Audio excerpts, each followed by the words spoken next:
What you doing, readers? I am the AC, and I'm going to talk about AR Dragonfly, Volume 11 by Joshua Piedra with character art by Alex Garcia. Now, oh man, this is the second from last book in the series.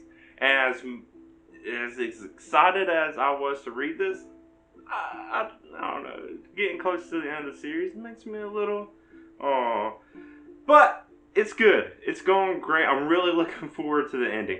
This volume has a lot of big news, both good and bad, which leads great into whatever is going to be in the last book.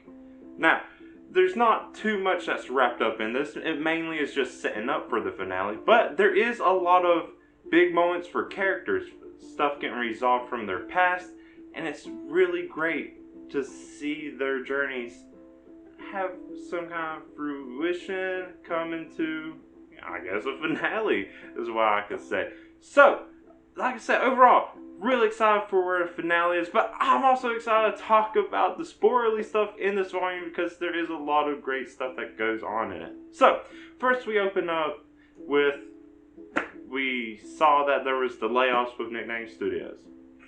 Okay, well, we know something's bad going to happen with that, but first, Kaido gets news from his parents that they finally decided on when they're moving. They move, and this inspires him to take a quick to Japan to try to settle some of his past stuff. And so they do that. They go to Japan. Him and Amber. It's nice. I wish the trip would last longer. It kind of just flies through that trip. They're not there for that long, I guess. But what this does do is give Kaido a chance to run into Mako, his past boo, and kind of just settle that stuff. She feels really bad about what happened. This gives Kaido closure. Everything seems good. They enjoy the rest of their Japan trip, even though, as a reader, it goes by really quick. And story-wise, overall, yeah, they don't need to spend a lot of time in Japan, but as me, who loves Japan stuff, I would like to see more Japan. I mean, I've only been in Japan once, and that was only a layover in the airport. So anytime I can read more, I would take it. But no, that's fine. Let's move on with the story. Because for about the first half of the book, it's kind of just a bunch of negative news, unfortunately, for all the characters. So right when Kaido and Amber get back, they find out that Nickname Studios was acquired by a company called Activision. I mean, we can guess where that name comes from. And a lot of not good stuff is going to be happening to the game. A lot of nerfing, a lot of just stuff these original hardcore players aren't happy with. None of them are happy with it.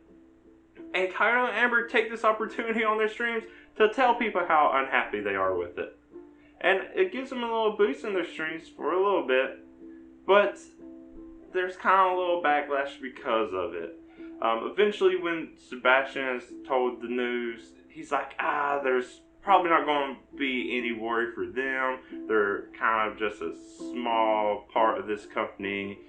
Probably will be looked over. Well, with Amber's little statement in one of her streams, they kind of look at the Blazing Auras now. And they're pretty much pulling their sponsorship, their support behind the store. And even though Sebastian still owns the store, with that, he realizes if he converts it back to things and stuff, they'll still probably go under in not a long time anyway. So he decides to just shut it down. And that means everyone working there now will have to find new jobs. And it sucks. It's something he started or was forced to start, and then he actually came to really like. It's how he met Amber, and it's all thanks to things and stuff, and Sebastian and Amber, and this whole story is happening now. But yeah, it's sad to think that something like this would have to cause the store shut down, and all of these people are going to have to do different things now. But it also has some negative consequences for Kaido and Amber. Not necessarily the store, because even though they're only general managers of it, they didn't really have to do anything for it anymore. But their streaming is taking a hit. Now that everyone is hating the new way Blazing Auras is, they're getting less views. And not only that, Kaido and Amber aren't happy with it. they're just, you'll be able to tell when a streamer doesn't want to do or play what they're playing. And the same things happen with them. Kano jokes about doing like a cooking segment or just trying to find other stuff, and they're trying to think of what else they could do with streaming, but ultimately they're just wanting to chill on the whole streaming stuff for a bit anyways. And I realized when they were in Japan it was nice not having to stream all the time. I mean, they weren't even streaming for that long, but I don't know. If I could stream, I feel like it would be fun, but maybe it's more stress when it's actual job than anything. The other problem is Amber got sick. She thinks she got sick from something in Japan, and so she's having to deal with this whole thing too. Now, that's where the negative stuff stops, and we can start to see some more of the positive stuff. Let's start with Lynn. She's been having this kind of thinking moment. She's had this whole incident with Rebecca at New Year's, and it got her thinking. While kind of remember in Japan, she started talking to Rebecca more, and now she's trying to consider a relationship with Rebecca, and it's nice. But not only is it that, it also helps Lynn move on from Takumi.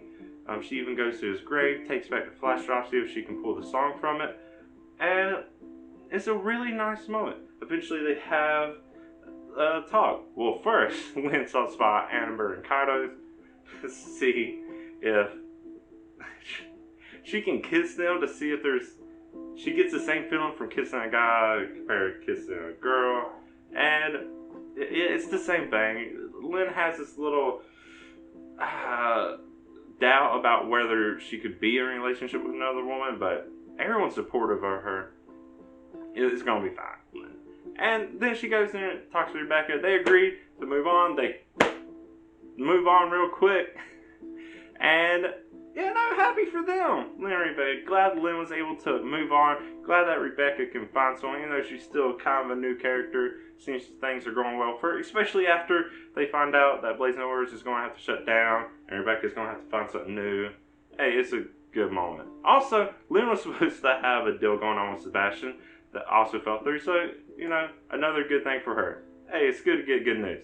Now, back to when I mentioned Amber was sick. So, the whole time they first mentioned Amber was sick, I think it was pretty obvious what it actually was. I mean, I've never had this happen to me. But I do have a mom, and I'm the oldest of, like, multiple kids. So, Amber's pregnant. It was pretty obvious. Lynn is the one who helps Amber realize she's pregnant with a little note. And yeah, it wasn't a surprise to me, but it was still a nice reveal to Kaido when he gets to realize he gets to be a dad. Kaido tells his parents, they're excited for him. It also makes Kaido realize he's probably going to have to propose to Amber. So he does. He has this nice party to celebrate Amber's pregnancy with all the friends, and then invite his parents on like a video chat, and then he proposes her. It's a nice moment. It's just really cute, if anything, but it's good to see that.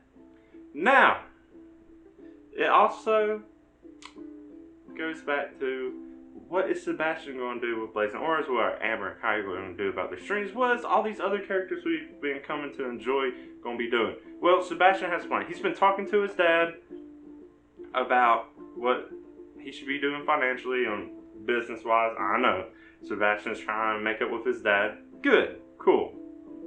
Yeah, I hope that works out. They come up with a plan to start the stream Sanctuary, Browsing Heroes, and it'll be him, and Lynn, Rebecca, Jesse, and then of course Kaido and Amber. Of course, Sebastian and Amber have played this game a lot already, so it'll be trying to get everyone else on board. Amber and Kaido have already kind of want to step back from streaming, but it'll be fine. They still agreed to it. But it's not only this.